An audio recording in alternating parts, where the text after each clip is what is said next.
A heart was felt in the spaces wide and bare, a burning love from wide spiritual founts annulled the sorrow of the ignorant earth. Suffering was lost in her immortal smile. A life from beyond grew conqueror here of death. To err no more was natural to mind. Wrong could not come where all was light and love. The formless and the formed were joined in her. Immensity was exceeded by a look. A face revealed the crowded infinite. Incarnating inexpressibly in her limbs, the boundless joy the blind world forces seek, her body of beauty moved the seas of bliss. At the head she stands of birth and toil and fate. In their slow round the cycles turn to her call. Alone her hands can change time's dragon base. Hers is the mystery the night conceals. The spirit's alchemist energy is hers. She is the golden bridge, the wonderful fire, the luminous heart of the unknown is she, a power of silence in the depths of God. She is the force, the inevitable word, the magnet of our difficult ascent, the sun from which we kindle all our suns, the light that gleams from the unrealized vast, the joy that beckons from the impossible, the might of all that never yet came down. All nature dumbly calls to her alone to heal with her feet the aching throb of life and break the seals on the dim soul of man and kindle her fire in the closed heart of things. All here shall be one day her sweetness's home. All contraries prepare her harmony. Towards her, our knowledge climbs, our passion gropes. In her miraculous rapture we shall dwell. Her clasp shall turn to ecstasy our pain. Our self will be one self with all through her. In her confirmed because transformed in her, our life shall find in its fulfilled response. Above, the boundless, hushed beatitudes. Below, the wonder of the embrace divine. This known as in a thunder flash of God, the rapture of things eternal filled his limbs. Amazement fell upon his ravished sense. His spirit was caught in her intolerant flame. Once seen, his heart acknowledged only her. Only a hunger of infinite bliss was left. All aims in her were lost, then found in her. His space was gathered to one pointing spire. Thank you, sir. Thank you. வழக்கமாக இந்த சென்னை மையத்தின் சனிக்கிழமை 4 மணி Google meet சொற்பொழிவுக்கு உரையாற்ற வருபவர்களை வரவேற்பது என்கிற ஒரு மரபு உண்டு. அதை சுருக்கமாக நிறைவேற்றிவிட்டு நாம் சங்கரன் அவர்களை அழைப்போம். இன்று ஏதோ அவசர ஜோலி நிகழ்ந்து விட்டது. அதன் காரணமாக என்னால் இந்த நிகழ்ச்சியில் பங்கு கொண்டு ஸ்ரீ சங்கரனை வரவேற்று உரை நிகழ்த்த அழைக்க முடியாது போயிற்று. அந்த பொறுப்பை நீ ஏற்றுக்கொள் என்று சேர்மன் அவர்கள் என்னை பணித்தார். அது என் பாக்கியம். இன்று தேதி இந்த சுதினத்தில் அந்த டிசம்பர் 9ஆம் தேதி அன்று உலகத்தோர் அறிந்தோர் அறிந்தவர் இந்த வித்தியாசம் பாராட்டாமல் எல்லோர் சார்பிலும் பகவானுக்கு ஒரு நன்றி திருவாசக கோவையை அன்னை கூறினார். To the who has been the material envelope of our master, to thee our gratitude என்றார். அந்த தினத்தில் நாம் எல்லோரும் இங்கே இணைப்பிருப்பது நாம் செய்த பாக்கியம். அதை மேலும் இரட்டிப்பாக்க பாலில் தேன் கலந்தது போல் இன்று சங்கரன் அவர்கள் நம்முடைய பேசுவதற்கு எடுத்துக்கொண்ட தலைப்பு ஸ்ரீ அன்னையின் சின்னத்தின் 12 இதழ்கள் முதல் இதழான சின்சியரிட்டி ஆகும். ஸ்ரீ சங்கரன் அவர்களை பேசும் உரையை நாம் அடிக்கடி கேட்டிருக்கிறோம். நம்ம சென்னை மையத்திலும் சரி, காரைக்குடி சத்சங்கத்திலும் கேட்டிருக்கிறோம். எப்பொழுதுமே அவருடைய பேச்சில் எளிமை, தெளிவு, சுருக்கம் நிறைந்திருக்கும்.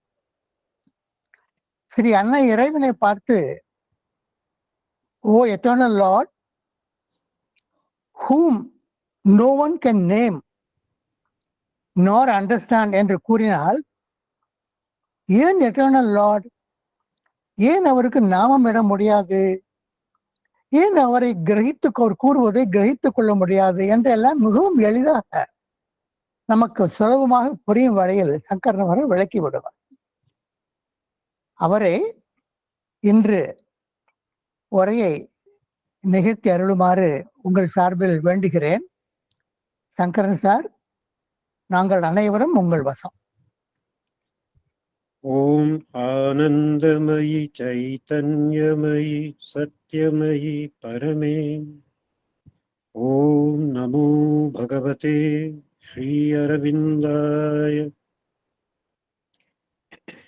இப்போ ராமசாமி சார் சொன்ன ஒரு 2 விஷயத்தை பத்தி முன்னாடி நான் சொல்ல விரும்புறேன்.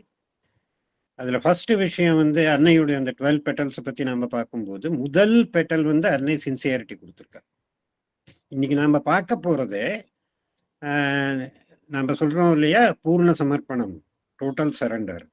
அதுல சின்சியாரிட்டி மாஸ்டர் கீ. பட் அந்த 12 பெட்டல்ஸ்ல இருக்கிற ஒவ்வொரு குணமும் இந்த யோகத்தை செய்வதற்கு, சாதனையை செய்வதற்கு முக்கியமானது.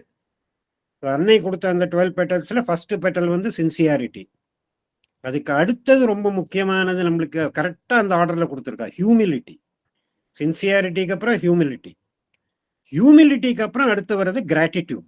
Sincerity, humility, gratitude. அதுக்கப்புறம் perseverance, aspiration, receptivity, and progress, courage, goodness, generosity, equality, peace. So இந்த 12 குணங்களும் நமக்குள்ள இருக்க வேண்டும். அண்ட் ரெண்டாவது விஷயம் நம்ம நிறைய பேர் அதை ரொம்ப பர்டிகுலரா நோட்டீஸ் பண்றது இல்லை. அரவிந்தரின் சமாதியில் நாம் செல்லும் பொழுது அன்னை அங்கே எழுதி வைத்திருக்கும் அந்த வரிகளை நம்ம புரிஞ்சு கொள்ளணும்.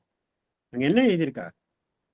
To thee who has been the material envelope of our master, to thee our infinite gratitude. So சமாதிக்குள் இருப்பது என்ன? அரவிந்தரின் பூத உடல். இப்போ அன்னையின் பூத உடலும் அங்கதான் இருக்கு. அரவிந்தர் அங்கே இல்லை, அரவிந்தர் முழு பிரபஞ்சத்தில் வியாபித்திருக்கிறார். அதை நாம புரிஞ்சுக்கணும். எவ்வளவு தெளிவா அன்னை கொடுத்திருக்காங்க. To the who has been the material envelope of our master. And அந்த மெட்டீரியல் என்வலப்ல இருக்கிற அந்த சூப்ராமெண்டல் லைட் அண்ட் பவர் இப்போ கூட நாம சமாதியில நாம நமஸ்காரம் பண்ணும்போது, பிரணாமம் பண்ணும்போது அது உணர முடியாது. பட் நாம எப்பவுமே அதை நினைவு வச்சுக்கணும். அரவிந்தர் நம்ம கூட எல்லா இடங்களிலும் இருக்கிறார். அன்னையும் அதே மாதிரி நம்ம கூட எல்லா இடத்திலும் எல்லா நொடிகளும் இருக்கிறார்.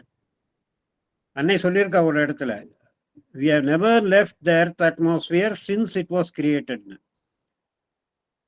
காலங்களில் இதுல அந்த சிருஷ்டியை தாங்கி கொண்டு பரிபாலனம் செய்வது அன்னை தான். அதை நம்ம மறக்க கூடாது. ஸோ நம்ம பார்க்கும்போது இப்போ முதல்ல நம்ம என்ன பார்க்கணும்? சின்சியாரிட்டி. ஏன்னா அந்த சைக்கலாஜிக்கல் பர்ஃபெக்ஷன் ஒரு ஃப்ளவர் இருக்கு. அதுக்கு 5 பெட்டல்ஸுக்கு அன்னை அந்த 5 விஷயங்களை கூறும்பொழுது அன்னை என்ன சொன்னான்னா, சரண்டர்னு நம்ம இதுலயும் வைக்க போறது இல்லை. சரண்டர் இல்லாமல் ஒண்ணுமே இல்லை. சரண்டர் இஸ் எவ்ரி திங். So that is taken. Surrender has to be complete. But அதுக்கு இந்த சைக்கலாஜிக்கல் பர்ஃபெக்ஷன் தேவைன்னா அதுல என்ன இருக்குன்னு சொல்லும்பொழுது ஒவ்வொரு இதையும் அந்த 5 குணங்களை சொல்லி அதுக்கு ஒன்னொன்னுக்கு ஆல்டர்னேட்டிவ் ஒரு நேம் கொடுத்துருக்காங்க. First sincerity. அண்ட் சின்சியாரிட்டி அண்ணன் என்ன சொல்றாங்கன்னா, சின்சியாரிட்டி ஆர் டிரான்ஸ்பேரன்ஸ், அப்புறம் aspiration or courage, trust or faith, and devotion or gratitude. ஐந்தாவது perseverance or endurance. So sincerity அன்னை வந்து டிரான்ஸ்பேரன்ஸ்னு சொல்லியிருக்காங்க. அதை பற்றி நம்ம ஸ்டெப் பை ஸ்டெப்பாக புரிஞ்சுக்கலாம்.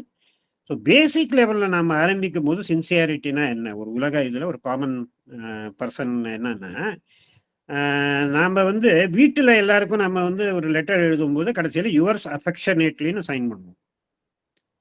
பட் ஆஃபீஸ்லேயோ இல்லை ஒரு கவர்மெண்ட்டுக்கோ ஸ்கூலுக்கோ நம்ம ஏதாவது லெட்டர் எழுதுனா அதில் கடைசியில் என்ன யுவர்ஸ் சின்சியர்லி, இல்லை சில சமயம் யுவர்ஸ் ட்ரூலின்னு. ஸோ யுவர்ஸ் சின்சியர்லின்னு நம்ம எழுதும்போது அதுக்கு என்ன அர்த்தம்? அந்த லெட்டர் எழுதினப்புறம் அது அர்த்தம் என்னவென்றால், அந்த லெட்டரில் நான் என்னெல்லாம் விண்ணப்பித்திருக்கேனோ என்னெல்லாம் சொல்லியிருக்கேனோ அதை பொறுத்தவரை நான் முழுமையாக சின்சியராக இருக்கிறேன். அந்த லெட்டர்ல சொன்னதுக்கு மாறாக நான் நடக்க மாட்டேன்னு. கவர்மெண்ட் ஒரு ஆஃபீஸ்க்கு வந்து வேலைக்கு அப்ளை பண்ணால் நான் வந்து கம்பெனிக்கு நியாயமாக உழைப்பேன், முழு விசுவாசத்தோடு இருப்பேன், முழு முயற்சி செய்வேன் கம்பெனியை அந்த நிறுவனத்தை வந்து நல்லபடியாக நடத்துறதுக்குன்னு அதெல்லாம் எழுதி எனக்கு இந்த வேலையை கொடுங்கன்னு சொல்லிட்டு அப்புறம் அடியில் வந்து யுவர் சின்சியர்லி ராம்கோபால் இல்லை சுரேஷ் அப்படின்னு அந்த ஒரு சைன் போடுவோம். ஸோ பேசிக் லெவலில் சின்சியாரிட்டி என்னன்னா, நான் எதை சொல்கிறேனோ கூறுகிறேனோ அதை நான் முழுமையாக கடைபிடிப்பேன், அதற்காக நான் முழு முயற்சி செய்வேன். அதனால தான் நம்ம ஒரு ஆஸ்பிரேஷன் நம்ம இருக்கும் பொழுது அது நம்ம ரொம்ப கிளியரா இருக்கணும். ஒரு தடவை வந்து நிரோத்பரன் அன்னை கேட்டா நிரோத்தாட்ட, how is your aspiration formulating? அவருக்கு புரியல. ஆஸ்பிரேஷன்னா நம்ம புரிஞ்சுட்டு இருக்கோம், ஃபார்முலேட்டிங்னா என்ன? அன்னை கிட்ட கேட்டா, அதாவது உனக்கு இப்போ எல்லாத்தோட முக்கியமா என்ன வேணும் அப்படின்னு. அரவிந்தர் நிரோத்தாவை சில இடங்கள்ல மேன் ஆஃப் சாரோஸ்ன்னு நிறைய பேர் கூடுவா. ஏன்னா எப்பவுமே அவருக்கு வந்து எனக்கு வந்து இது பிடிப்பு இல்லை, எனக்கு இந்த யோகம் நடக்காது அப்படின்னு அந்த ஒரு தன்னை பத்தியே ஒரு கம்ப்ளைண்ட் பண்ற மாதிரி அவர் சொல்லிட்டே இருப்பார். ஸோ அன்னைய சொன்னா உனக்கு என்ன வேணும்னு கேட்டால் நிரோத்தா சொன்னார், எனக்கு முக்கியமா ஆனந்தம் வேணும், ஆனந்தத்தை அனுபவிக்க விரும்புகிறேன். அதுக்கப்புறம் அவர் சொல்லியிருக்காரு, அந்த அன்னையோட அந்த ரூம்ல இருந்து வெளியில வந்து சரி கொஞ்சம் பீச்சில் வாக் போகலான்னு வாக் போகும்போது ஹியட் அ மேசிவ் டிசென்ட் ஆஃப் ஆனந்தம். அப்படியே ஆனந்தத்தின் பிரவாகம் அவர் மேல அப்படியே திக்கு முக்காடி போயிட்டார் அவர். அந்த மாதிரி ஸோ நம்ம யோகத்துல நம்ம சின்சியாரிட்டிங்கிறது படிப்படியாக வளர்றது ஒண்ணு. ஏன்னா ஒரு தடவை வந்து அரவிந்திட்ட ஒரு சாதகர் கேட்டார், அன்னை கூறுகிறாள், அதாவது நீ வந்து 100% சின்சியராக எந்த டயத்துல ஆய்விடுகிறாயோ ஒரு திருவுருமாற்றம் டிரான்ஸ்ஃபர்மேஷன் அந்த மூமெண்ட்ல முடிஞ்சிடும். அப்ப அரவிந்தர் சொன்னார், ஆமா உண்மைதான், பட் சின்சியாரிட்டிங்கிறது அந்த சின்சியாரிட்டி உடலில் ஒவ்வொரு செல்லிலும் அந்த சின்சியாரிட்டி எப்போ வருதோ அப்போ that is the total sincerity and that is the moment of transformation. அதுதான் திருவுருமாற்றத்தின் அந்த கடைசி கட்டம். So that is why sincerity is the master key. இப்போ சின்சியாரிட்டினா எதில்? முதல் விஷயம், ஒரு தடவை அகைன் ஏர்லி டேஸ்ல அரவிந்தர் ஒருத்தர் கேட்ட போது, what is the best object for meditation? இப்போ நான் தியானம் செய்ய விரும்பினேன் என்றால் எந்த விஷயத்தை பற்றி தியானம் செய்வது எல்லாத்தோட சால சிறந்ததுன்னு. அப்போ அரவிந்தர் சொன்னார், the Brahman is the best object of meditation. Brahman என்றால் அது என்ன விஷயத்தில் மெடிடேட் பண்ணுகிறோம் என்றால் அந்த ஏகம் சத் மேல. That is only one being, one consciousness, one force. ஒன்றே ஒன்றுதான் இருக்கிறது. எதை பார்த்தாலும் எதுவாக இருந்தாலும் அதே சச்சிதானந்தத்தின் விளையாடு, அந்த லீலை தான் ஒவ்வொன்றும். ஒரு சேரா இருந்தாலும் சரி, ஒரு கொசுவா இருந்தாலும் சரி, மிருகமா இருந்தாலும் சரி, மனிதனாக இருந்தாலும் சரி, என்னவாக இருந்தாலும் அந்த ஒரே சச்சிதானந்தம் தான் இருக்கிறது. ஸோ அதுதான் பெஸ்ட் ஆப்ஜெக்ட் ஆஃப் மெடிடேஷன். அப்போ அதை நான் ஏற்றுக்கொண்டேன். That is also the basis. ஏன்னா இன்னொரு இடத்துல அரவிந்தர் சொல்லியிருக்கார், அவர் தன்னை பற்றிய தேர்ட் பர்சன்ல சொல்லும்பொழுது, the Sri Aurobindo's yoga is Vedantic in its conception and Tantric in its execution. Vedantic in its conception, அதோடைய அஸ்திவாரமே இந்த பிரம்ம சைத்தன்யம் தான், இந்த பிரம்ம சத்தியம் தான். இந்த பிரம்ம சத்தியத்தை அடிப்படையாக கொண்டு அதற்கு மேல் அதில் நிறைய சில இந்த மாற்றங்கள் கான்சியஸ்னஸ் லெவல்ல, திருவுரு மாற்றம் லெவல்ல அந்த play, that is a method. தந்திரானா இட்ஸ் அ மெத்தட். நம்ம இப்போ ஜென்ரலா புரியறது இல்லை. எனித்திங் ஒரு தந்திரம் பண்ணி அதை சரி பண்றேன் அப்படின்னா, ஒரு விஷயம் சரியா வேலை பண்ணலைன்னா அதை பழுது பார்க்கும் பொழுது, ஒரு மோட்டார் சைக்கிளை சரி பண்ணும்போது நான் ஒரு தந்திரத்தை யூஸ் பண்றேன், ஒரு மெத்தடை யூஸ் பண்றேன் to rectify the defect. So அந்த அரவிந்தரின் யோகத்தின் இந்த அடித்தளமே சூப்ராமெண்டல்னா அதுக்கப்புறம் தான். சூப்ராமெண்டல் பிரம்ம சத்தியத்திலிருந்து தனியாக ஒரு சத்தியம் இல்லை. அந்த சச்சிதானந்தத்தின் உயர்ந்த, எல்லாவற்றையும் உயர்ந்த ஒரு சைத்தன்யத்தின் ஒரு பூமி இருக்கிறது என்றால் அதுதான் சூப்ராமெண்டல் கான்சியஸ்னஸ். படிப்படியாக நம்ம பார்த்துருவோம். பிசிக்கல், வைட்டல், மென்டல், தென் சூப்ராமெண்டல், அதுக்கு மேல ஆனந்தமயா இருக்கு. ஸோ சின்சியாரிட்டி எப்போ ஆரம்பிக்குது என்றால், நாம எனக்கு இந்த யோகா நிலை வேண்டும், எனக்கு இந்த இறைவனின் சாநித்தியம் வேண்டும், சாமீப்பியம் வேண்டும், சாதர்மியம் வேண்டும், இறைவனுடன் தர்மத்தில் ஒன்றாக இருக்க வேண்டும், இறைவனின்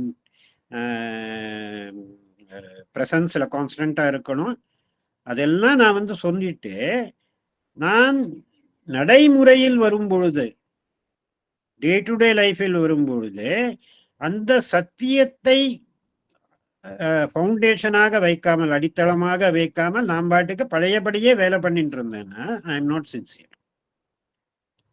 ஏன்னா நான் சின்சியரா இருக்கேன்னா முதலில் அதை ஏற்றுக்கொள்ள வேண்டும்.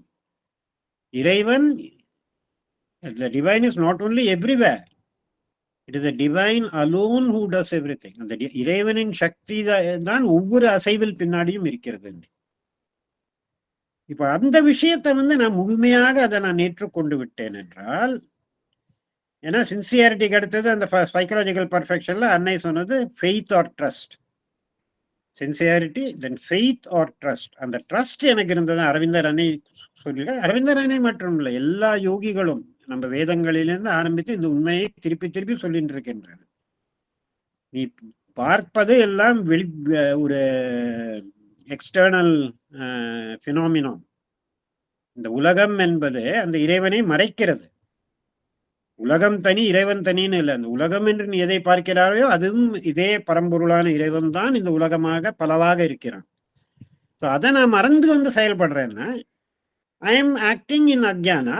ஒரு பக்கம் நான் தியரிட்டிக்கலி நான் ஏற்றுக்கொண்டு விட்டேன், நான் எல்லாமே அந்த ஒரே இறைவன் தான், இந்த divine is everywhere in every thing. And functionally அதை நான் இம்ப்ளிமெண்ட் பண்ண நான் ட்ரை பண்றது.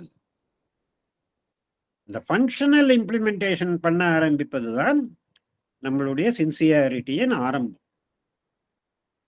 அன்னை சர்வ வல்லமை பொருந்தியவள் நாம இருக்கும் பொழுது எந்த ஒரு வேலையை எடுக்கிறதுக்கு முன்னாடி அதனாலதான் we have to remember, because she is the supreme சக்தி. கடைசியில் அன்னை ஒரு விஷயத்தை, என்னுடைய பிரேயரை ஏற்றுக்கொண்டு அந்த விஷயத்தை அன்னை நடத்தி வைப்பாள் என்றால் அதில் எனக்கு கவலைப்பட வேண்டிய தேவையே இல்லை. Because when she takes up something it will be done.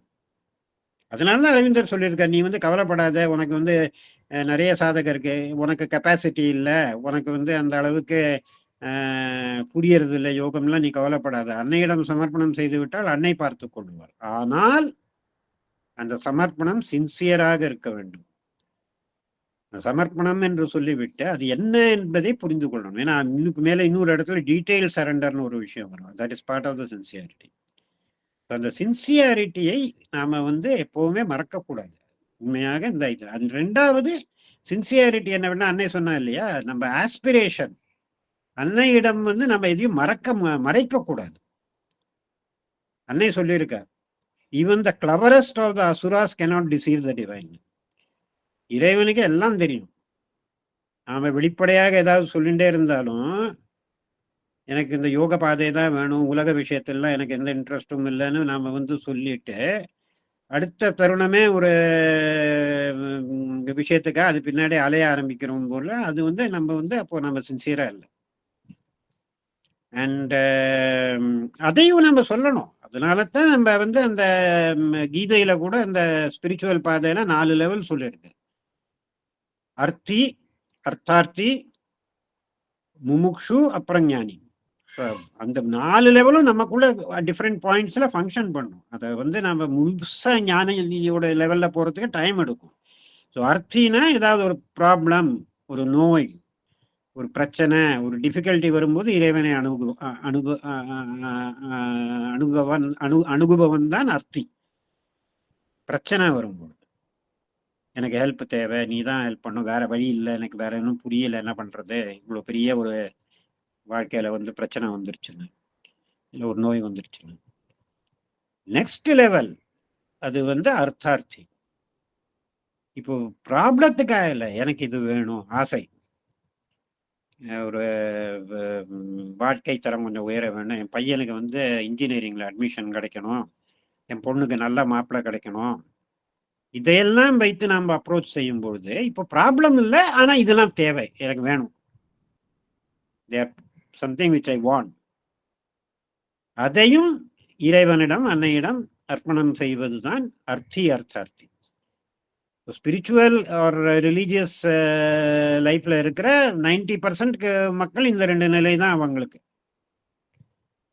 இறைவனிடம் போய் வேண்டிக்கிறது, திருப்பதிக்கு வர என்ன, வைஷ்ணவ தேவிக்கு போற என்ன, ஐயப்ப இதுக்கு சபரிமலைக்கு மாலை போட்டுன்னு எனக்கு வாழ்க்கையில இதெல்லாம் வேண்டும், இல்லை இந்த பிரச்சனை தீரணும், இந்த நோய் தீரணும்னு அந்த மாதிரி தான் மேக்சிமம் பீப்புள். அதுக்கு அடுத்த நிலை என்னவென்றால், எப்படி இந்த நிலை இந்த ஜென்மத்திலோ போன ஜென்மங்களிலோ யார் இந்த நிலைகளை தாண்டி வருகிறார்களோ அவர் மனசில் ஒரு ஆவல், நம்ம ப்ரே பண்றோம், இந்த பிரேயருக்கு பதில் கிடைக்கிறது, இந்த பதிலை கொடுப்பவன் யார், கொடுப்பவள் யார் என்று. அப்போதான் இந்த ஜிக்யாசா என்றால் தெரிந்து கொள்ள வேண்டும் என்ற ஆவல், அந்த ஜிக்யாசுவாக அவன் மாறுகிறான். இதெல்லாம் சரி, but I want to know who is this power who's answering my prayers. And அந்த பவரை பத்தி கொஞ்சம் கொஞ்சம் நம்ம அறிந்து கொள்ள கடைசியா ஒரு நிலை என்ன வரும் என்றால், புரிந்து கொள்ள ஆரம்பிப்போம். இது ஒன்றுதான் நமக்கு தேவை, இது கிடைத்து விட்டால் மற்ற இதுக்கு பத்தி நம்ம கவலையப்பட வேண்டியது இல்லைன்னு. அதுதான் ஞானம். அதாவது இந்த உண்மை மெய் என்பது நான் வெளியில் பார்க்கும் விஷயங்கள் இல்லாத பொழுது அவை ஏன் என்னை ஆட்டி வைக்கணும், அந்த ஆட்டத்துக்கு நான் இனிமே அக்ரி பண்ண மாட்டேன். ஏன்னா நமக்குள்ள இருக்கிற அந்த பீயிங், அதாவது புருஷா என்று நம்ம சொல்லும் பொழுது அதுக்கு அந்த பிரகிருத்தியை அது எவ்வாறு ஆட்டி வைக்கிறதோ அதை நாம் ஏற்றுக்கொள்ளவோ அதை நாம் ஒதுக்கி விடவோ நமக்குள் சக்தி இருக்கிறது. அதுலயும் 3 ஸ்டெப்ஸ் உண்டு. ஃபர்ஸ்ட் அந்த அரவிந்தர் சொன்ன விஷயம் என்னன்னா, முன்னாடி நீ உன்னுடைய மனநிலை, உன்னுடைய உணர்ச்சிகள், உணர்வுகள் இவெல்லாம் எப்படி மூவ் ஆகுதுங்கிறத கொஞ்சம் வாட்ச் பண்ணு. வாட்ச் பண்றதுனால அதுல இருந்து கொஞ்சம் பின்னாடி நான் தான் வாட்ச் பண்ண முடியும். அந்த நிலை சாட்சி நிலை. இப்ப எனக்கு புரியுறது, இந்த மாதிரி ஒரு பிஹேவியர் ஒரு ஆள் பண்ணானா எனக்குள்ள இந்த மாதிரி ஒரு உணர்ச்சிகள் போறத, எனக்கு ஒரு கோபம் வருது, எனக்குள்ள அப்படியே ஒரு துக்கம் வருது, இந்த மாதிரி உடனே நான் குதிக்க ஆரம்பிச்சிடுறேன். இந்த மாதிரி ஒரு நியூஸ் அது என்னக்குள்ள அந்த விஷயம், மனம் ஏன் ஒரு நிலையாக இருக்க மாட்டேங்கிறது, எப்படியும் ஆடிக்கொண்டே இருக்கிறது, அலைபாய்ந்து கொண்டே இருக்கிறது, இதையெல்லாம் புரிஞ்சுக்கிறது first step is what is called சாட்சி. இந்த சாட்சிக்கு அடுத்த ஸ்டெப், அந்த சாட்சியாக இருந்த அப்புறம் ஒரு விஷயம் நம்மளுக்கு என்ன புரிய ஆரம்பிக்கிறதுனா, செகண்ட் ஸ்டெப் அனுமந்தா, அனுமதி கொடுப்பவன். நான் அனுமதி கொடுத்தால்தான் இந்த எந்த ஒரு வைப்ரேஷனோ எந்த ஒரு மூவ்மெண்ட்டோ அது நடக்க முடியும் பிரகிருத்தில. ஒருத்தன் என்கிட்ட ரொம்ப பேடா பிஹேவ் பண்ணா கூட அந்த கோபத்தை நான் பர்மிட் பண்ணாதான் அந்த கோபம் எனக்குள்ள உருவாக முடியும். அதை புரிஞ்சு கொண்டா இந்த கோபத்தை நான் கம்ப்ளீட்டா ரிஜெக்ட் பண்ணிடலாம். ஏன்னா நிறைய இடத்துல நம்ம பார்த்துருக்கோம், நம்ம மேல ஒருத்தர் தவறாக பிஹேவ் பண்ணி நாம் இன்னும் சஃபர் பண்றோம். நாம தப்பு பண்ணல, நம்மளை திட்டினதோ தவறாக நம்மை பழி சுமத்தியதோ வேற யாரோ, அதை வச்சு நம்ம புழுங்கி புழுங்கி போறோம்னா அது இன்னொரு டபுள் முட்டாள்தனம். அதை நம்ம ஒதுக்க முடியும். அந்த ஒதுக்குவதை நம்ம சின்சியராக செய்யும் பொழுதுதான் செகண்ட் ஸ்டெப்புக்கு வரும் அனுமந்தா. தேர்ட் ஸ்டெப் ஆஃப்கோர்ஸ் அது கிடையாது. அது இந்த ஸ்பிரிச்சுவல் இல்லை சூப்பரமெண்டல் கான்சியஸ்னஸ்ல போனப்பறம் நம்மளுக்கு கிடைப்பது அந்த ஸ்டெப்பு தான் ஈஸ்வரா. பிரகிருத்தியை நான் பாதிக்கப்படாமல் இருப்பது, அதுக்காக எது வேணா நான் நிறுத்த முடியறது அனுமந்தா. பிரகிருத்தியை நான் நடத்துவது, இப்போ நான் நடத்துவதுன்னா என்னோட ஈகோ இல்லை, அந்த நிலையில நானும் இறைவனும் ஒன்றாக ஆகிவிட்டோம். இப்போ எனக்குள்ள நான் என்று ஒன்றுமே பாக்கி இல்லை.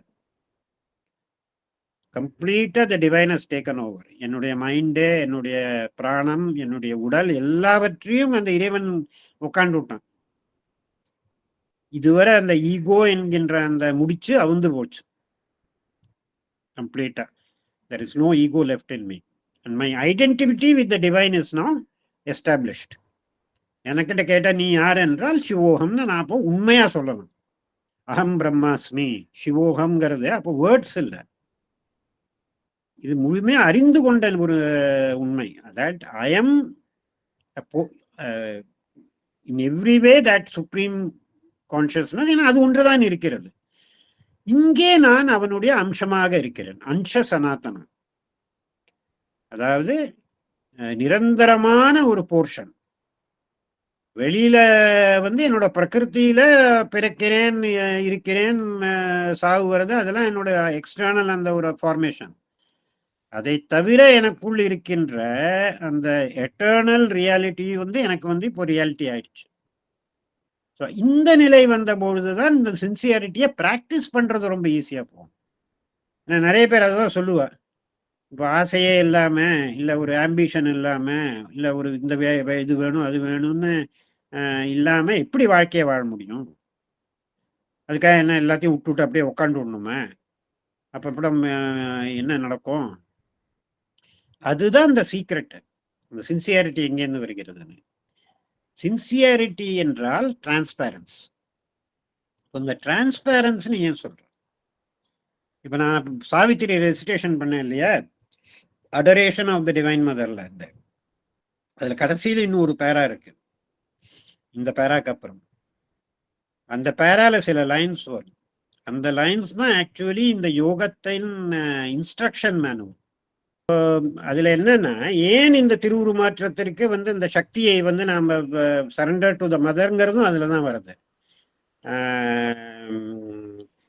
A power that lives upon the heights must act, bring into life's close room the immortal's air and fill the finite with the infinite. இதுதான் ஃபர்ஸ்ட் ஸ்டெப். அன்னையிடம் சமர்ப்பணம் ஏன் செய்கிறோம் என்றால், இந்த திருவுருமாற்றம் நம்மளால பண்ண முடியாது, நம்மளுடைய லிமிட்டட் லெவல்ல நம்மளால அதை பண்ண முடியாது. ஏன்னா என்னையே எனக்குள்ள இருக்கிற விஷயங்களை என்னால மாற்ற முடியுமே தவிர, என்னையே இறைவனாக மாற்றும் வேலை என்னுடைய ஈகோவால பண்ண. அதான் அந்த was surrender was is only ஸ்ட்ரெங்க்ங்கிறது அந்த நிலை விடும், புரிஞ்சு விடும். என்னால இதுக்கு மேல இந்த யோகத்தில் ப்ராக்ரஸ் பண்ண முடியாது. ஒரு சைக்கலாஜிக்கல் லெவல்ல, ஒரு மாரல் லெவல்ல சில மாற்றங்கள் கொண்டு வர முடிஞ்சாலும், இந்த மனிதனை இறைவனாக்குவதற்கு ஒரே ஒரு மீன்ஸ் என்னன்னா, power that lives upon the heights must act, bring into life's close room the immortal's air and fill the finite with the infinite. நாம அந்த ஃபைனைட் தனக்குள் இன்ஃபினிட்டை எப்படி புகுத்துவது? அது ஃபைனைட்டா தானே இருக்கிறது. அந்த ஒரு மிராக்கல் செய்வதுதான் இந்த power of the divine, that is the divine mother, the Adya Shakti. அதுக்கப்புறம் வர லைன்ஸ் தான் நம்மளுக்கு வர வேண்டிய instructions. All that denies must be torn out and slain. நமக்குள் எதுவெல்லாம் இந்த சின்சியாரிட்டிக்கு வேறு விதமாக இருக்கிறதோ அதுக்கு என்ன வேர்ட்ஸ் யூஸ் பண்ற? All that denies must be torn out and slain. அதை அப்படியே வெளியில பிடுங்கி அதை கொன்று விட வேண்டும். அதாவது திருப்பி அது அசையவே கூடாது. All that denies must be torn out and slain and crushed the many longings for whose sake we lose the one for whom our lives were made. அந்த ஒன் வந்து கேபிட்டல் ஒன். அந்த ஒன் தான் அந்த ஒரே reality, சச்சிதானந்தமான அந்த ஒரே reality. அதை நாம வந்து கைவிட்டு விடுகிறோம்.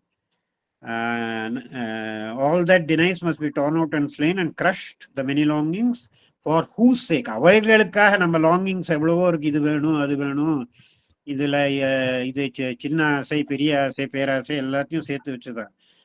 We lose the one for whom our lives were made.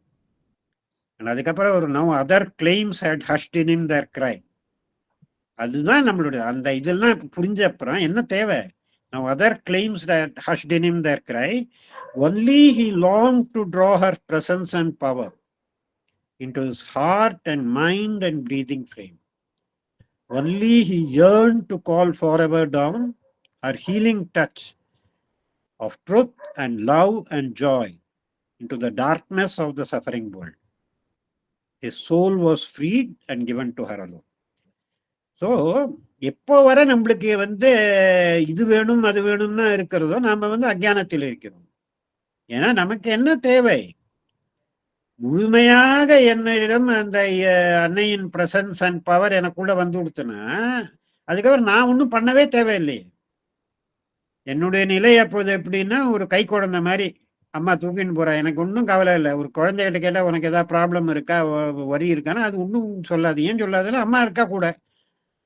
அதுக்கு தெரியும் வேளா வேலைக்கு அம்மா சாப்பாடு கொடுத்துருவா, அதுக்கு தேவையானதை வாங்கி கொடுத்துருவா, புது ட்ரெஸ்ஸு தேவையான சமயத்தில் வந்துடும், பர்த்டேனா செலிப்ரேட் ஆகிடும். ஏன்னா அந்த குழந்தை என்ன நினைக்கிறதுன்னா நான் ஒன்றுமே பண்ண தேவையில்லை, அம்மா தானே எல்லாம் பண்ண போற. அது பாட்டுக்கு ஜாய்ஃபுல்லாக எங்கே போகிறதோ அந்த சரௌண்டிங்ஸ் என்ஜாய் பண்ணி சிரிச்சுட்டே இருக்கும். அதுதான் இந்த சின்சியாரிட்டி வந்து படிப்படியாக நம்முடைய வாழ்க்கையில் நமக்கு இந்த நிலையை ஏற்படுத்தி கொடுக்கும். That you don't have to worry. எந்த விதமான டென்ஷனோ வரியோ பிளட் ப்ரெஷரோ இல்லாம முழு அமைதி முழு ஆனந்தத்தில் இந்த வாழ்க்கை. அதுக்கப்புறம் வருது அந்த பெரிய அந்த ஸ்பிரிச்சுவல் கான்சியஸ்னஸோட சேர்ந்த அந்த லைஃப் எக்ஸ்பீரியன்சஸ் அண்ட் அதுக்கு மேல வர சூப்பராமெண்டல் அதெல்லாம் இருக்கும்.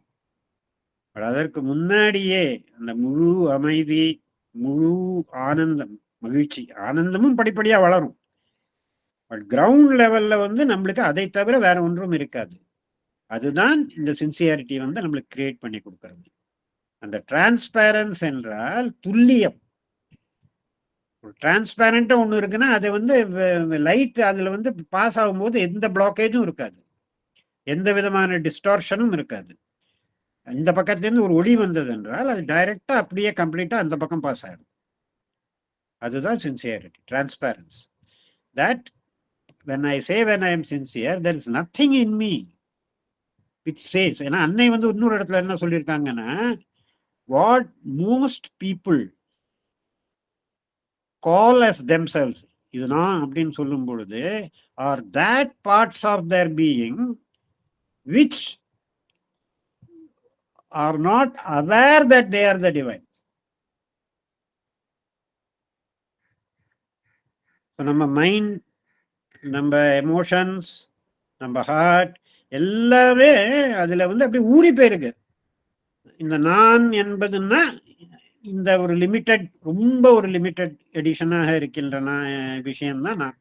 என் பேர் இது, சோன்சோடது, இது என்னோட வீடு, இது என்னோட குழந்தைகள், இவ்வளோ எனக்கு இன்கம், இவ்வளோ எனக்கு வந்து ஒரு கார் இருக்கு, ஒரு பைக் இருக்கு, அதெல்லாம் சேர்த்து போட்டு நான் சொல்லிக்கிறேன்.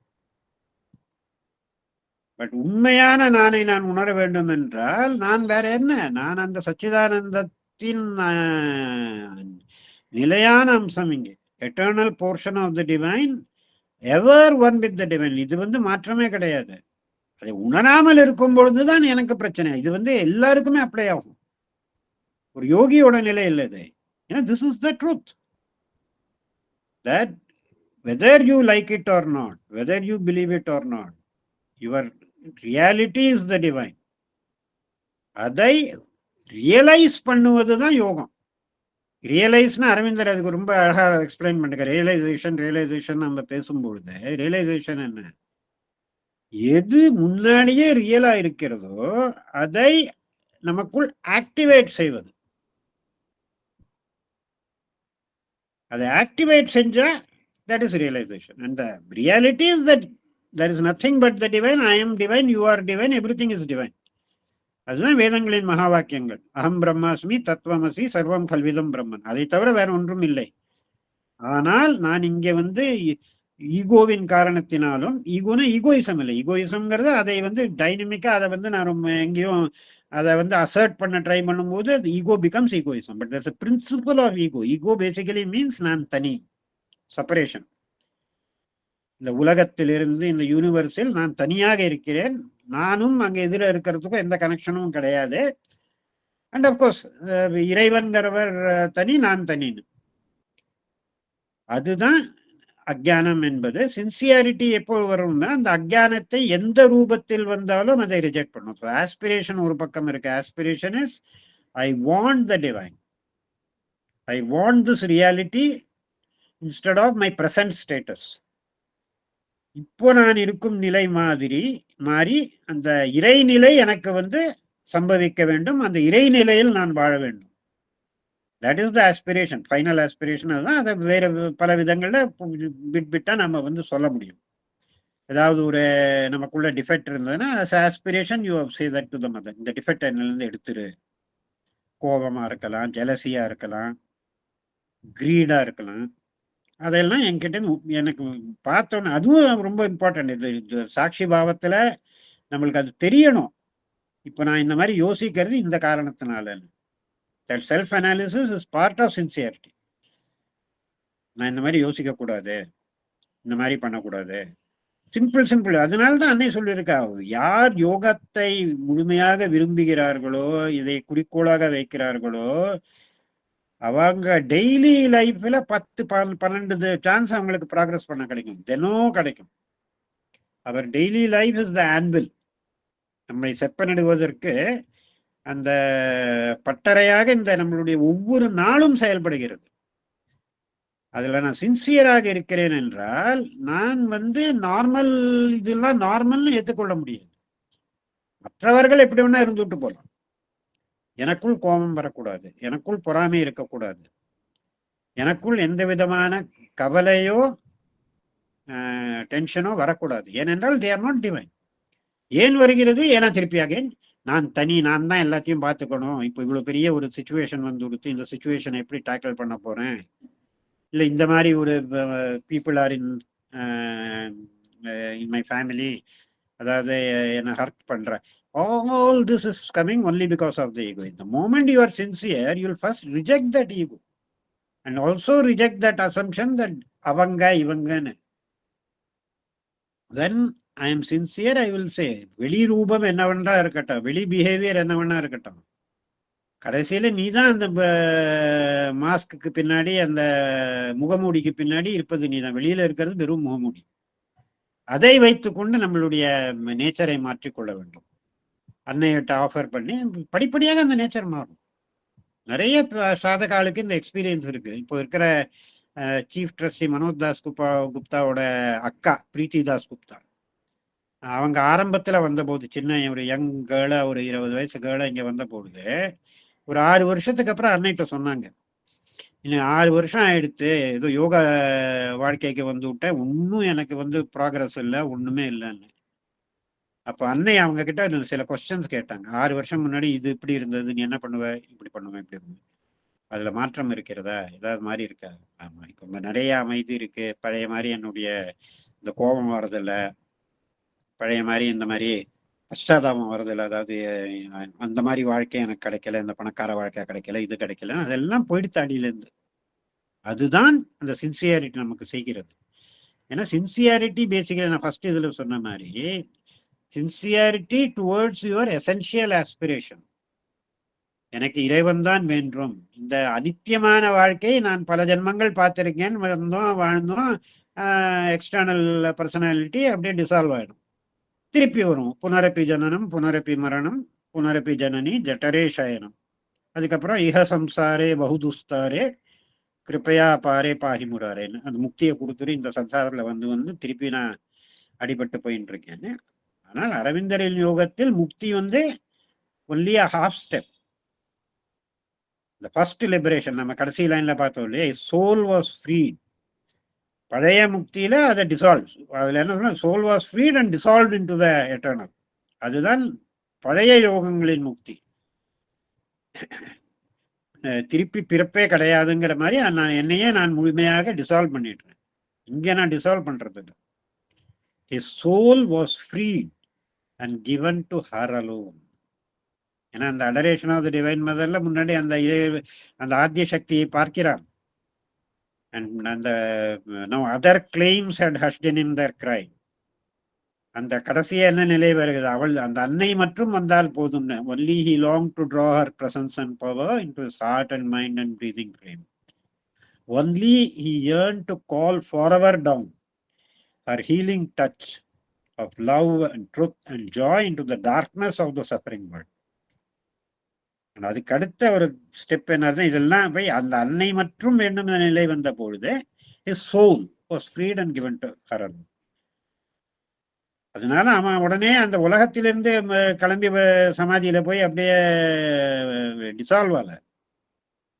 It is a liberation from all the incapacities and the problems of egocentric life. And அதுக்கப்புறம் டிரான்ஸ்ஃபர்மேஷன் ஆரம்பிக்கும். அதுக்கப்புறம் தான் உண்மையான டிரான்ஸ்ஃபர்மேஷன், நியூ கிரியேஷன் எல்லாம் அதுக்கப்புறம் வரும். ஸோ இந்த நம்ம அந்த சின்சியாரிட்டியை அதனால புரிஞ்சு கொள்ளணும். அதாவது நாம ஆசையை விட்டு விட்டால் ஏதோ நம்மளுக்கு வாழ்க்கையில எல்லாமே வெறுத்து போயிடும்னு நினைக்கக்கூடாது. எந்த அளவிற்கு, ஏன்னா ஆசைக்கும் எக்ஸ்பீரியன்ஸுக்கும் வித்தியாசம் இருக்கு. கீதையோட எல்லாத்தோட ஒரு ஃபேமஸ் லைன் என்னன்னா, கர்மண்யேவாதிகாரஸ்தே மா பலேஷு கதாச்சன். இது சின்ன வயசுலயே எல்லா குழந்தைகளுக்கும் இருந்தபோது நம்ம எல்லாருக்கும் அது புரிஞ்சுக்கணும். முயற்சி உன் கையில் இருக்கிறது, ஆனா ரிசல்ட் இறைவன் கையில் இருக்கிறது. அப்ப அந்த டிசப்பாயின்மெண்ட், ஃப்ரஸ்ட்ரேஷன் எல்லாம் தானாவே போயிடும். எப்போ எனக்கு அந்த ரிசல்ட் இப்படி வந்து தான் ஆகணும், நான் இவ்வளவு பண்ணிட்டேன், இந்த ரிசல்ட் எனக்கு வர்றது அவசியம்னு நினைச்சு அது வராம போறதுலதான் ப்ராப்ளம். அண்ட் அதுல எவ்வளோ விஷயங்கள் வருது. அந்த பையன் என்ன சொல்லுவான்னா, நான் முயற்சி பண்ணியே பிரயோஜனம் இல்லை, நான் பாஸ் ஆக மாட்டேன், ஐஏஎஸ் எல்லாம் எனக்கு வராது, முன்னாடியே அவன் டிசைட் பண்ணுவான். ஏன்னா is looking at the result. அந்த ரிசல்ட் இறைவன் கையில் இருக்குன்னு வந்தாலே அப்ப என்ன, anything you do, all you have to do is to put your best foot forward. முழு முயற்சி பண்ணி இறைவனிடம் ரிசல்ட்டை விட்டுடணும். அப்போ என்ன ஆகும்னா, இந்த ரிசல்ட் கிடைக்காவிட்டாலும் மனசுல உணர்ச்சியில நம்மளுக்கு அந்த ஃப்ரஸ்ட்ரேஷன், அந்த சஃபரிங் வராது. நிறைய பேர் அந்த மாதிரி சொல்லுவார். அதாவது நான் கொஞ்சம் நல்லா படிச்சிருந்தேன்னா இந்த ஐஏஎஸ்ல எனக்கு அந்த சிவில் சர்வீஸ்ல எனக்கு அந்த ரேங்க்ல வந்திருந்தேன், வாழ்க்கையே மாறி போயிருக்கும். இப்போ விட்டு கவர்மெண்ட்ல சின்ன ஒரு வேலையை பார்த்துன்னு உட்காந்துருக்கேன். என்னோட கூட படிச்ச அந்த பையன் இன்னைக்கு டெப்டி செக்ரட்டரியா இருக்கான். அவன் இருக்கிற வாழ்க்கை அந்த ஃப்ரஸ்ட்ரேஷன், அந்த இது நிறைய பேர் இல்லை, லைஃப் முழுக்க இந்த மாதிரி ஃப்ரஸ்ட்ரேஷன்லாம் வச்சுன்னு போவான். இந்த frustrations again root cause is the ego and desire. So லைஃப்ல ஃபங்க்ஷனிங் லைஃப்ல to make life adventure, celebration. பெரிய பெரிய நான் ஒரு பெரிய அம்பானி மாதிரி இல்லை அதானி மாதிரி அந்த அளவு பணம் இருந்தாங்கன்னா லைஃப் எனக்கு இன்ட்ரெஸ்டிங்காக இருக்கும்ல. இந்த சின்சியரிட்டியை நம்மளுக்கு விட்டது என்றால் டெய்லி லைஃபே நம்மளுக்கு ரொம்ப இன்ட்ரெஸ்டிங்காக போகும். Because now you are walking the path. நம்மளுக்கு இண்டிகேஷன்ஸ் கிடைக்கும், புரிய ஆரம்பிக்கும். இது ஸோ ஒவ்வொன்றா நம்ம எதெல்லாம் நம்ம அப்படியே இந்த பேகேஜா நம்மளை கஷ்டப்படுத்திட்டு இருந்தோம், ஒன்னொன்னா நம்ம விட்டு தானவே மகிழ்ச்சியோட தூக்கி போட்டுருவோம். தூக்கி போடுறதுனா இந்த பழைய இதுல சன்னியாசத்துல எல்லாத்தையும் விட்டு துறவியா போறதா இருந்தது. இங்க எல்லாத்தையும் விட தேவையில்லை, இருக்கிறது இருக்கும், மாற்றம் உள்ளே நடக்கும். அந்த உண்மையான மாற்றம் is a sincere change and it will really help to lead the normal life also much better and to progress on a daily basis on the path of the yoga. ஒவ்வொரு நாளும் ஒவ்வொரு தருணத்திலும் ஒவ்வொரு தரத்தையும் நம்ம பார்ப்போம், அந்த ஆள் இந்த மாதிரி பிஹேவியர் நமக்கு பண்றான்னா நான் ஏதோ கத்துக்கணும் அதுல இருந்து. அதனால அதாவது என்னன்னா basis and again sincerity that கடைசியில் எல்லாவற்றையும் இறைவன் தான் நாட்டி வைக்கிறான். ஸோ என்னோட லைஃப்ல என்ன இன்சிடென்ட் நடக்கிறதோ அன்னை இருக்கிறாள். ஸோ அன்னை ஏன் இந்த மாதிரி அவனை வந்து நடக்க வச்சா அப்படின்னு அப்ப நம்மளுக்கு புரியும். இந்த மாற்றம் உனக்குள் வர வேண்டும். அன்னை சொல்லியிருக்கா இந்த ப்ராப்ளம்ஸ் ஏன் வருதுன்னா to give you to point out to you things that need to be change in you. நமக்குள் எது மாற வேண்டுமோ அவற்றை நம்மளுக்கு வந்து சுட்டி காமிக்கிறதுக்கு லைஃபோட இன்சிடென்ட்ஸ் வருது. அந்த மாற்றத்தை நாம் நமக்குள் ஏற்படுத்தி கொண்டு விட்டால் அந்த ப்ராப்ளம் வரது நின்று போயிடும். ஒரு ஆஃபீஸ்லயோ ஒரு இடத்துலயோ ஒரு ஆள் நம்ம மேல எப்பவுமே கோவப்பட்டு காழ்ப்புணர்ச்சியோட இருக்கான்னா நாம ஃபர்ஸ்ட் என்ன நார்மல் பர்சன் நினைப்பானா ஏன் அந்த மாதிரி இருக்கான், நான் என்ன பண்ணேன், நீ என்ன பண்ணேன்னு. பட் இப்போ யோக பாதையில் இருக்கிறவன் என்ன நினைப்பான்னா இந்த ஆளை இறைவன் என்னுடைய லைஃப்ல ஏன் வச்சிருக்கான்னா எனக்குள்ள ஏதோ ஒரு சேஞ்ச் இருக்கு, அந்த சேஞ்ச் பண்ணிக்கும். அந்த சேஞ்ச் பேசிக்கலி என்னன்னா எனக்குள் அந்த வந்து விஷயங்கள் வெளி விஷயங்கள் வந்து ஏன் என்னை ஹர்ட் பண்றது இல்லை ஏன் என்னை டிஸ்டர்ப் பண்றதுன்னா நான் சின்சியராக அந்த உண்மையை ஏற்றுக்கொள்ளவில்லை. அண்ட் என்னுடைய வாழ்க்கையின் குறிக்கோள் இந்த வெளி வாழ்க்கையை சௌரியமாக வாழ்வதில்லை. அது அன்னை ஒரு ஸ்டேஜுக்கு அப்புறம் ஏற்படுத்தி கொடுப்பா. பட் என்னுடைய குறிக்கோள் இறைவனை அடைவது. அந்த விஷயத்துல என்னோட மைண்ட் கிளியர் எடுத்து once it is clear automatically things will பார்த்துட்டு அதுக்கப்புறம் தான் நம்மளுக்கு கிடைக்கிறது. அதை தான் அன்னை சொல்லியிருக்காது சன்லிட் பார்த்துன்னு. சின்சியாரிட்டி வந்து விட்டால் யூ வாக் த சன்லிட் பாத். அங்கப்புறம் எந்த விதமான இருளோ எந்த விதமான குழப்பமோ இல்லை அண்ட் கவலையும் இல்லை எத்தனை நாள் எடுக்கணும். Because it's adventure. இப்போ நாம் இது பாதை நடந்து கொண்டே இருக்க வேண்டும் விரும்புகிற நிலைக்கு வந்துடுவோம். Such a beautiful experience once you understand that the divine is constantly there with you.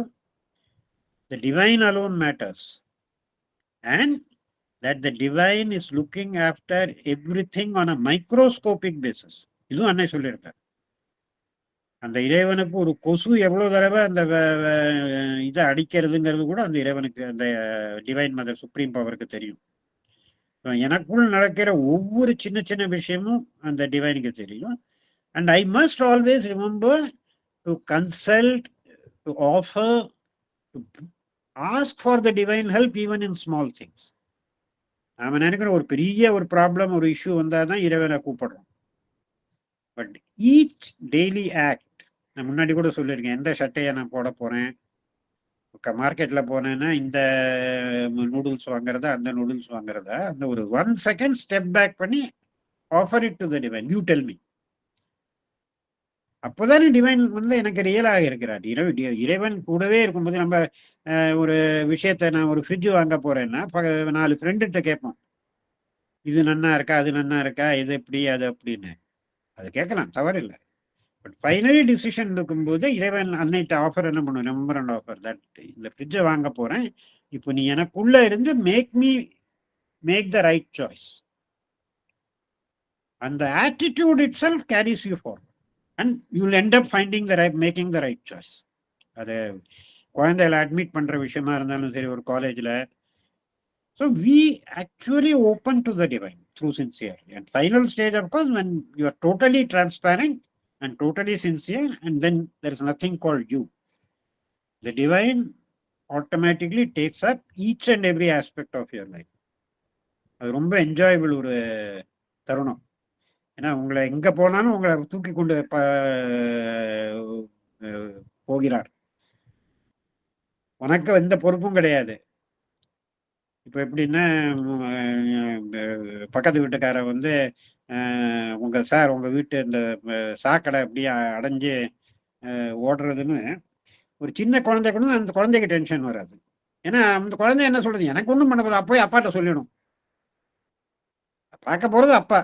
இப்போ நம்மளுக்கு என்ன, அரே இப்போ இந்த யாரை கூப்பிடுறது, இதை எப்படி கிளியர் பண்றது, அவன் கத்துறானே, அது எல்லாம் ஏனென்றால் நான் செய்கிறேன் என்கின்ற அந்த ஒரு ஆட்டிடியூட். நான் என்றால் அப்புறம் நான் துண்டா இருக்கேன், இந்த மாதிரி சர்க்கம்ஸ்டான்ஸ் இருக்கு, இவ்வளோ பெரிய விஷயத்தை என்னால் பண்ண முடியுமா, பண்ணலைன்னா பிரச்சனை, நாளைக்கு பொண்ணுக்கு கல்யாணம் பண்ணணும், அதை எப்படி நான் மேனேஜ் பண்ணுவேன், இந்த விஷயங்கள் எல்லாம் நடக்கும். ஆனால் you are liberated because the divine will take up your daily acts. அது கீதையிலையும் ரொம்ப அழகா சொல்லியிருக்கார் கிருஷ்ணர். அனன்யாஸ் சிந்தையந்தோமா தே ஜனாக பர்யுபாசத்தை தேஷாம் நித்யாபியுக்தானாம் யோகக்ஷேமம் வகாமியம். யார் என்னை அந்நியன் என்று நினைக்கிறது இல்லையோ, என்னை சதா காலமும் ஒவ்வொரு விஷயத்திலும் என் உதவியை நாடுகிறார்களோ, அவர்களுடைய அந்த தேஷாம் நித்யாபியுக்தானாம் யோகக்ஷேமம், அவர்களுடைய யோகக்ஷேமத்தை நான் பார்த்து கொள்கிறேன் என்று. அண்ட் இந்த ட்ரஸ்ட், இந்த ஃபெய்த் படிப்படியாக போகும்போது நம்மளுக்கு தெரியும், இனிமே எனக்கு உலகத்தை பற்றி, உலக வாழ்க்கை பற்றி கவலைப்பட, அண்ட் ஆக்சுவலி நடக்கிறது அது. அந்த divine takes over, he arranges everything for you. நம்ம கவலைப்பட வேண்டிய தேவையில்லை. அந்த சின்சியாரிட்டியை நாம் படிப்படியாக வளர்த்து கொள்ள வேண்டும். அண்ட் அதுக்கு மற்ற குவாலிட்டிஸ், பர்சீவரன்ஸ், ரிசப்டிவிட்டி, எதை ஒதுக்க வேணுமோ ரிஜெக்ஷன், எல்லாவற்றையும் அதை ஒரு சென்ட்ரல் பாயிண்டா வச்சு ட்ரூத் அண்ட் ரியாலிட்டியை வைத்துக்கொண்டு நாம் டெய்லி லைஃப்ல ப்ராக்டிஸ் பண்ணுவோம். ஸோ இன்னைக்கு நான் இதோட எண்ட் பண்ணிக்கிறேன். Thank you sir.